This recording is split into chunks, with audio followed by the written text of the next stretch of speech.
Mga idol, good morning. So, ayan, papakita ko ulit sa inyo.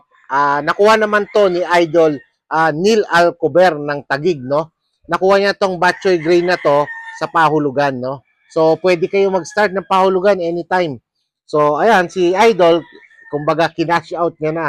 So, eto na, nakapili tayo ng Batchoy Gray na seed foul para sa kanya. Actually, banded na rin to, WPC, tsaka bakbakan, ha? So, Idol, maraming salamat, ha? Sa pahulugan, anytime, pwede kayo sumali. Tapos, eto naman, kay RJ Soriano. Okay? Kay Idol RJ Soriano. Tryo ng Eddie Shoson Blues going to Tugigaraw. Ayan. Okay? Naka-wingban na rin yung mga yan. Sakto to for breeding. Tsaka yung binibigay natin, hindi magkakapatid to, ha? Okay? Para magamit pang-breeding kahit sila-sila. Okay? So, Idol Neil, Idol RJ, maraming salamat. God bless you. Sa mga gusto, message lang kayo. Marami tayong available. Sa 2 months, marami naghahanap.